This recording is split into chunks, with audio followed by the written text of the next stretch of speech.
আসসালামু আলাইকুম প্রিয় দর্শক, আপনাদের সকলকে আমন্ত্রণ জানাচ্ছি অন্য মঞ্চের আলাপচারিতায়। আজ আমাদের সঙ্গে আলোচনার জন্য অথবা আড্ডার জন্য অথবা আসলে আলাপচারিতার জন্যই আমাদের সঙ্গে আছেন একজন দুইজন নয়, ডক্টর মোহাম্মদ ইউনূস সরকারের অন্তত ৮ উপদেশের বিরুদ্ধে সীমাহীন দুর্নীতির প্রমাণ থাকার কথা জানিয়ে নতুন আলোচনা জন্ম দিয়েছেন সাবেক সচিব এবিএম আব্দুস সাত্তার। গত এক বছরে সরকারের অনেক উপদেশের বিরুদ্ধে বিভিন্ন অনিয়ম ও স্বার্থের সংঘাতের অভিযোগ উঠেছে। তবে এই প্রথম সরকারি কর্মকর্তাদের উপস্থিতিতে এমন গুরুতর অভিযোগ তুললেন সাবেক একজন সচিব। তার দাবি অনুযায়ী উপদেষ্টাদের দুর্নীতির কথা অধ্যাপক ইউনূস জানান, তবে কারো বিরুদ্ধে কোনো ধরনের ব্যবস্থা নেওয়া হয়নি। অবশ্য মন্ত্রিপরিষদ সচিব এক বিবৃতিতে এই অভিযোগ অস্বীকার করেছেন। যদিও আব্দুস সাত্তার যখন বক্তব্য দিচ্ছিলেন তখন সেমিনারে উপস্থিত সারা দেশের প্রশাসন ক্যাডারের সকল কর্মকর্তা ঠিক ঠিক বলে সমর্থন দিয়েছিলেন। প্রশ্ন উঠেছে, নতুন বন্দোবস্তের কথা বলে ক্ষমতা নিয়ে অন্তর্বর্তী সরকার কি পরিণত হয়েছে দুর্নীতির অভয়ারণ্যে? শুধু দুর্নীতি নয়, সরকারের কয়েক উপদেষ্টার বিরুদ্ধে ক্ষমতার অপব্যবহার, এমনকি ব্যক্তিগত কর্মকর্তা ও স্বজনদের স্বেচ্ছাচারের মতো গুরুতর অভিযোগেরও কোনো সুরাহা হতে দেখা যায়নি। উল্টো বিচার ব্যবস্থা থেকে শুরু করে রাষ্ট্রের প্রতিটি ক্ষেত্রে কায়েম হয়েছে চরম ভীতির পরিবেশ। জবাবদিহিহীন এমন অবস্থা কোন নতুন বাংলাদেশের জন্ম দিয়েছে তা নিয়ে উঠেছে প্রশ্ন। চলুন যাওয়া যাক বিশ্লেষণ। বাংলাদেশ অ্যাডমিনিস্ট্রেটিভ সার্ভিস অ্যাসোসিয়েশন আয়োজিত সেমিনারে 8 আগস্ট বক্তব্য দেন সাবেক সচিব এবিএম আব্দুস সাত্তার। জনাব সাত্তার বর্তমানে বিএনপি চেয়ারপারসন বেগম খালেদা জিয়ার একান্ত সচিব হিসেবে দায়িত্ব পালন করছেন। তিনি বৈষম্য বিরোধী কর্মচারী ঐক্য ফোরামের সমন্বয়ক। সেমিনারটিতে প্রশাসন ক্যাডারের শীর্ষ পদের প্রায় সব কর্মকর্তা উপস্থিত ছিলেন। অনুষ্ঠানে রীতিমতো বোমা ফাটান জনাব সাত্তার। তিনি দাবি করেন, সরকারের 8 উপদেষ্টার বিরুদ্ধে সীমাহীন দুর্নীতির প্রমাণ তার কাছে আছে। সাবেক সচিব বলেন, গোয়েন্দা সংস্থার কাছে 8 উপদেষ্টার দুর্নীতির প্রমাণ রয়েছে, কিন্তু কারো বিরুদ্ধে ব্যবস্থা নেওয়া হচ্ছে না। উপদেষ্টাদের দুর্নীতিতে প্রধান উপদেষ্টার পরোক্ষ সহায়তার ইঙ্গিত দেন সাবেক এই সচিব। তিনি বলেন, ডক্টর মোহাম্মদ ইউনূসকে নিয়ে কোনো কথা বলতে নিষেধ করেছেন তারেক রহমান, তাই তিনি তাকে নিয়ে কিছু বলতে চান না। তবে 8 উপদেষ্টার দুর্নীতির বিষয়টি ডক্টর ইউনূস জানেন, কিন্তু কারো বিরুদ্ধে তিনি ব্যবস্থা নেননি। দৈনিক প্রথম আলোর প্রতিবেদনে বলা হয়, উপদেষ্টাদের দুর্নীতির কথা বলার সময় উপস্থিত কর্মকর্তারা ঠিক ঠিক বলে হাততালি দেন। শুধু দুর্নীতির অভিযোগ করেই থামেনি জনাব সাত্তার। বলেছেন কিভাবে দুর্নীতিটা হচ্ছে, বলেছেন 8 উপদেষ্টার সঙ্গে যোগাযোগ ছাড়া গুরুত্বপূর্ণ পদে নিয়োগ বা বদলিও হয় না। কষ্ট লাগে একজন উপদেষ্টার এপিএস এর অ্যাকাউন্টে 200 কোটি টাকা পাওয়া গেলেও তার বিরুদ্ধে কোনো ব্যবস্থা নেওয়া হয় না। দর্শক, জনাব সাত্তার এখানে নিয়োগ ও বদলি বাণিজ্যকে ইঙ্গিত করেছেন। যদিও তিনি কোনো উপদেষ্টার নাম বলেননি, তারপরও গত কয়েক মাসের খবরগুলো পর্যালোচনা করলে তিনি কোন কোন উপদেষ্টার দিকে ইঙ্গিত করেছেন তা বোঝা যায়।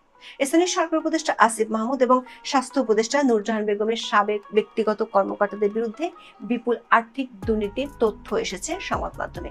এ বিষয়ে দুদকের তদন্তও চলছে। আব্দুস সাত্তার তার পরের কথার ইঙ্গিতটা অনেকটা খোলাসাও করেছেন। বলেছেন, স্বাস্থ্য মন্ত্রণালয়ের মতো একটি মন্ত্রণালয় নূরজাহান বেগম কি চালাতে পারেন? স্থানীয় সরকার মন্ত্রণালয় এবং যুব ও ক্রীড়া মন্ত্রণালয়ের মতো দুটি গুরুত্বপূর্ণ মন্ত্রণালয় একজন অনভিজ্ঞ উপদেষ্টা দিয়ে চালানো কি ঠিক হচ্ছে?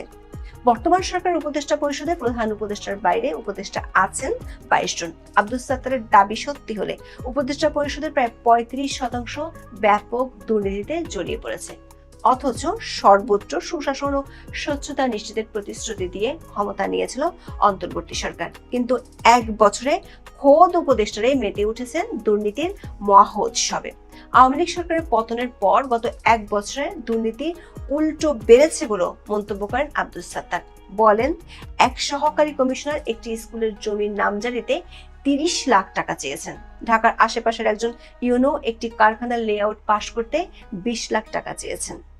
দর্শক, শুরু থেকে খোদ প্রধান উপদেষ্টাকে ঘিরিয়ে চলছে নানা ধরনের বিতর্ক। স্বার্থের বহুমুখী সংঘাতে জড়িয়ে পড়েছেন ডক্টর মোহাম্মদ ইউনূস। নিজের বিরুদ্ধে মামলা বাতিল, রায় প্রত্যাহার থেকে শুরু করে ব্যক্তিগত বিদেশ ভ্রমণকে রাষ্ট্রীয় সফর হিসেবে দেখানোর যেন প্রতিযোগিতায় নেমেছেন তিনি। গত বছরের 8 আগস্ট প্রধান উপদেষ্টার দায়িত্ব নেওয়ার ঠিক আগের দিন থেকে চলছে তার আইনি অব্যাহতি। শ্রম আইন লঙ্ঘনের মামলায় তার 6 মাসের সাজা বাতিল করা হয় 7 আগস্ট। সরকার প্রধান হিসেবে শপথ নেওয়ার 3 দিনের মাথায় 11 আগস্ট অর্থ আত্মসাতের এক মামলায় খালাস পান তিনি।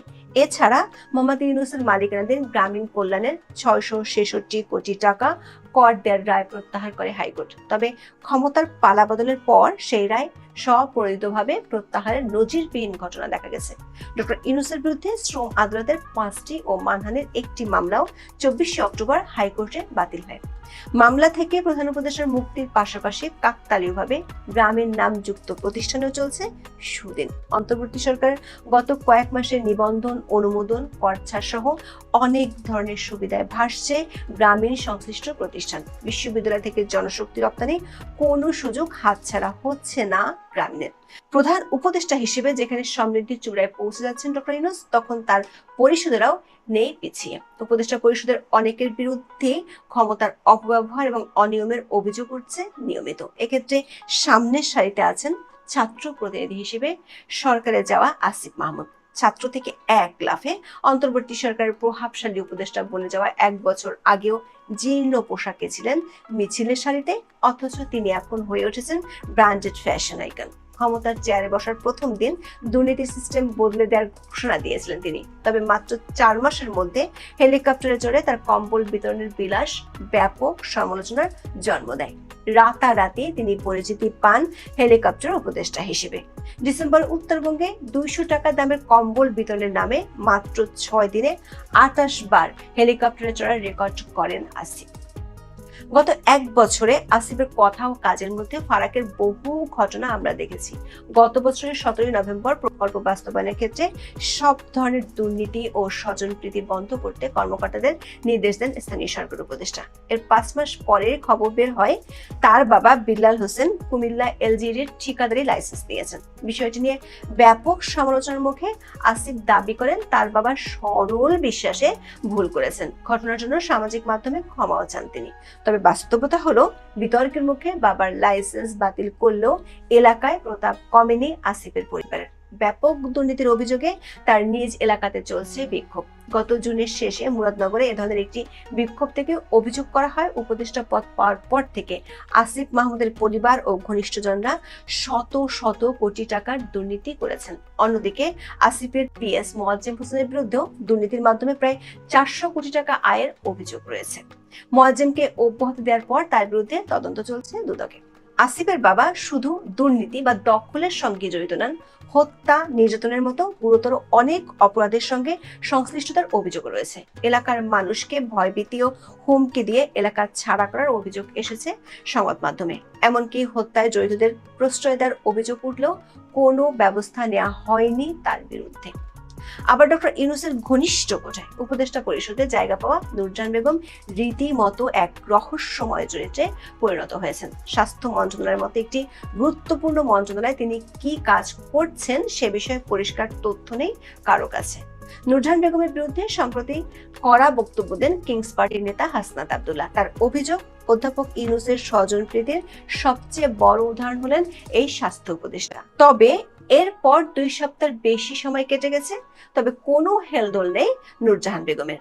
তার কাজ সম্পর্কে তেমন কোনো তথ্য না থাকলেও এর মধ্যে আলোচনায় এসেছেন তার সাবেক ব্যক্তিগত কর্মকর্তা তুহিন ফারাবী ও ডাক্তার মাহমুদুল হাসানকে নিয়ে।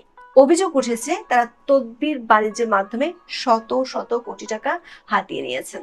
এই অভিযোগে তাদের অব্যাহতি দেওয়া হয় গত এপ্রিলে। তবে উপদেষ্টা আছেন বহাল তবিয়তে। প্রধান উপদেষ্টার বিশেষ সহকারী ফয়েজ আহমেদ তৈয়বের বিরুদ্ধে দুদককে চাপ দিয়ে বিটিসিএল অপ্রয়োজনীয় সরঞ্জাম কেনার অভিযোগ ব্যাপক আলোচনার জন্ম দেয়। তবে শেষ পর্যন্ত বদলায়নি পরিস্থিতি। এর আগে ফয়েজ আহমেদের পিএ আতিক মোর্শেদের বিরুদ্ধে নগদের 150 কোটি টাকা বেহাতের গুরুতর অভিযোগ ওঠে। সে সময় আতিককে বকে দেওয়ার কথা বলে দায়ে সেরেছিলেন ফয়েজ আহমেদ। এভাবে 1 বছরে অনেক উপদেষ্টা পরিষদের বিরুদ্ধে ওঠা অনেক অভিযোগ হারিয়ে গেছে নতুন নতুন অভিযোগের ভিড়ে। উপদেষ্টাদের দাপটের কাছে হার মেনে পদ ছাড়ার ঘটনাও ঘটেছে।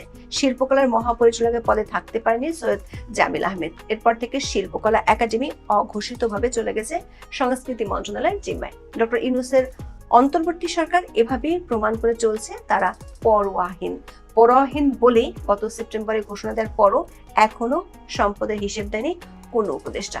প্রশ্ন হলো, জবাবদিহিতাকে পায়ে মারিয়ে চলা অন্তর্বর্তী সরকারের দায়মুক্তি চলবে কতদিন?